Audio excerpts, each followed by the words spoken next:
તમારું સ્વાગત છે મારા કિચનમાં। આજે હું તમારી સાથે શેર કરીશ આંબળામાંથી બનતી બે પ્રકારની અલગ અલગ વાનગીઓ। સૌથી પહેલાં આપણે આંબળાનું અથાણું બનાવશું। હા ફ્રેન્ડ્સ, આંબળાનું અથાણું છે એ ખૂબ જ ટેસ્ટી એવું બને છે, ખૂબ જ ઝડપથી બની જાય છે અને આ શિયાળામાં આંબળા છે એ ખૂબ જ આસાનીથી બજારમાં મળી જતા હોય છે। ઘણા લોકો આંબળામાંથી બહુ બધી વસ્તુઓ બનાવતા હોય છે।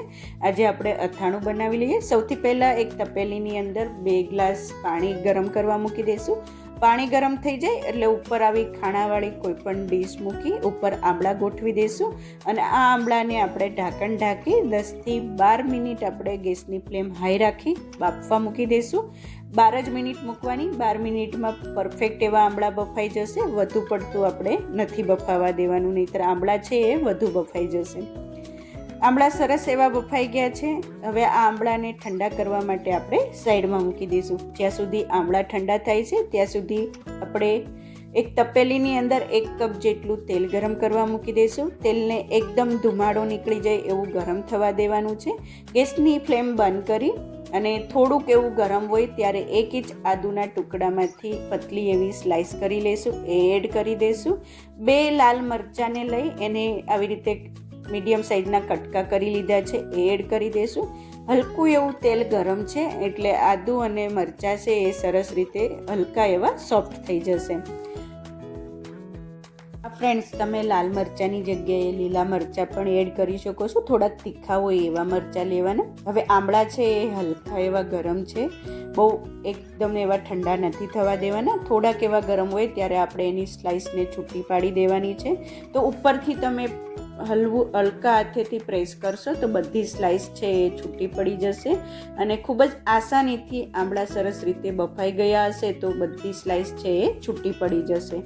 તો ફ્રેન્ડ્સ, જો આંબળાને તમારે 10 થી 12 જ મિનિટ બફાવા દેવાના છે। વધુ પડતા બફાશે તો આંબળા છે એ લોંદો થઈ જશે અને સરખી રીતે સ્લાઇસ નહીં પડે અને કાચા રહેશે તો પણ સ્લાઇસ છૂટી નહીં પડે। એટલે 10 થી 12 મિનિટમાં એકદમ પરફેક્ટ એવા આંબળા બફાઈને રેડી થઈ જશે। તો ફ્રેન્ડ્સ, આવી રીતે 1 બાય 1 બધા જ આંબળાની આપણે સ્લાઇસ બનાવી લઈશું અને આ શિયાળામાં છે આંબળાની અલગ અલગ પ્રકારની વાનગીઓ બનતી હોય છે, તો ચોક્કસથી આંબળાને કોઈ પણ રેસીપીઓ બનાવી અને યુઝ કરવા જોઈએ। તો ફ્રેન્ડ્સ, હવે બધા જ આંબળામાંથી સરસ એવી સ્લાઇસ બનીને રેડી થઈ ગઈ છે। હવે આ આંબળાને માટેને આપણે અથાણાનો મસાલો બનાવી લઈશું। તો એક બાઉલની અંદર 3 ચમચી જેટલો આચાર મસાલો એડ કરી દઈશું। 1 ચમચી વરિયાળી એડ કરશું, વરિયાળીથી ખૂબ જ ટેસ્ટી અથાણું લાગે છે। અડધી ચમચી કલોંજી એડ કરશું। 1 ચમચી કાળા મરીનો ભૂક્કો એડ કરી દઈશું। અડધી ચમચી હિંગ એડ કરશું અને 1 ચમચી Kashmiri red chilli powder add કરી દઈશું। બધા જ મસાલાને સરખી રીતે મિક્સ કરી દઈશું। હવે 1 ચમચી જેટલો આપણે ગોળ એડ કરવાનો છે। જો તમારે ગળ્યું અથાણું બનાવવું હોય તો ગોળ એડ કરવાનું, નહીંતર સ્કીપ કરી દેવાનું। હવે જે આપણે મરચાં અને આદુ તેલમાં મિક્સ કરીને રાખ્યા હતા એડ કરી દઈશું અને સરખી રીતે આ અથાણાના મસાલાને જ્યાં સુધી ગોળ પીગળી જાય ત્યાં સુધી આપણે મિક્સ કરી દઈશું। તેલ થોડુંક એવું ગરમ છે એટલે ગોળ સરસ રીતે પીગળી જશે। અથાણાનો મસાલો સરસ રીતે મિક્સ થઈ ગયો છે। હવે એની અંદર જે આપણે આંબળાની સ્લાઇસ રેડી કરીને રાખી હતી એ એડ કરી દઈશું અને સરખી રીતે આંબળાને અને અથાણાના મસાલાને મિક્સ કરી દઈશું। તો ફ્રેન્ડ્સ, આવી રીતે અથાણું બનાવીએ અને આપણે આ બાઉલની અંદર જ આને 24 કલાક માટે ઢાંકીને મૂકી દેવાનું છે। 24 કલાક પછી અથાણું છે એ ખાવા માટે રેડી થઈ જશે। તો ફ્રેન્ડ્સ, તમે આને તરત પણ ખાઈ શકો છો, પણ આંબળાની અંદર થોડોક ગોળાનો મસાલો અને ટેસ્ટ ચડી જાય એના માટે 24 કલાક એને સાઈડમાં મૂકવું જરૂરી છે। તો ફ્રેન્ડ્સ, સરસ રીતે આંબળા મિક્સ થઈ ગયા છે। હવે ઢાંકી 24 કલાક માટે આપણે સાઈડમાં મૂકી દઈશું। 24 કલાક પછી આપણે જોઈએ તો સરસ એવું અથાણું બનીને રેડી થઈ ગયું છે, સરસ એવી સુગંધ આવી રહી છે। તો ફ્રેન્ડ્સ, હવે આ અથાણું છે એ ખાવા માટે રેડી છે। ફ્રેન્ડ્સ, આ આંબળાના અથાણાને હવે આપણે એરટાઇટ બરણીમાં ભરી દઈશું અને 2 થી 3 મહિના માટે રેફ્રિજરેટરમાં સ્ટોર કરશો તો આંબળાનું અથાણું છે એ ખૂબ જ સારી રીતે સ્ટોર થઈ શકશે। તો ફ્રેન્ડ્સ, આ આંબળાનું ઇન્સ્ટન્ટ એવું અથાણું કેવું લાગ્યું મને ચોક્કસથી જણાવજો અને લોંગ ટાઈમ માટે જો આ અથાણાને રાખવું હોય તો ઉપર તેલ રહે એવી રીતે બરણીમાં ભરી આંબળાના અથાણાને સ્ટોર કરવું।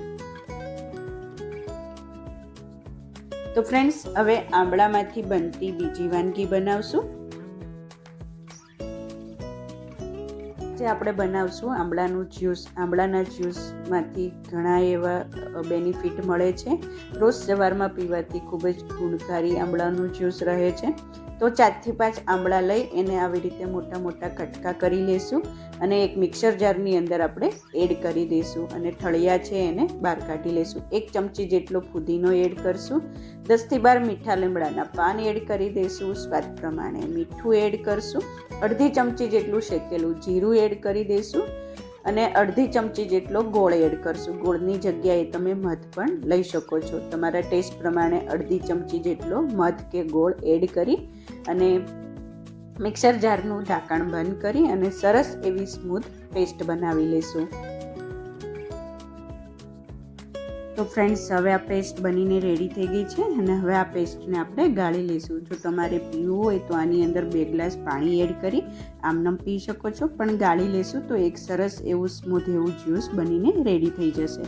તો આવી રીતે એક વાસણની અંદર ગરણી મૂકી અને બધી જ પેસ્ટને એડ કરી દઈશું. એ જ મિક્સર જારની અંદર અડધા કપ જેટલું પાણી એડ કરી અને સરસ રીતે આપણે આવી રીતે પ્રેસ કરી એના આંબળાનું બધા જ રસને આપણે ગાળી લઈશું અને એકદમ ડ્રાય થઈ જાય ત્યાં સુધી આપણે એને પ્રેસ કરતા રહીશું. તો એક સરસ મજાનું જ્યુસ બનીને રેડી થઈ ગયું છે. હવે ઉપરથી અડધા લીંબુનો રસ નીચવી દઈશું, મિક્સ કરી દઈશું અને 1/4 ટીસ્પૂન જેટલું સંચળ પાવડર એડ કરી ફરીથી મિક્સ કરી અને આ ફ્રેશ એવા આંબળાના જ્યુસને આપણે સર્વ કરી દઈશું. તો આ આંબળાનું જ્યુસ તમારે જ્યારે પીવું હોય ત્યારે જ બનાવવાનું. જ્યુસને બનાવીને સ્ટોર કરીને નથી રાખવાનું. જો તમે તરત જ પીશો તો આ જ્યુસના બેનિફિટ છે એ તમને સારા એવા મળશે.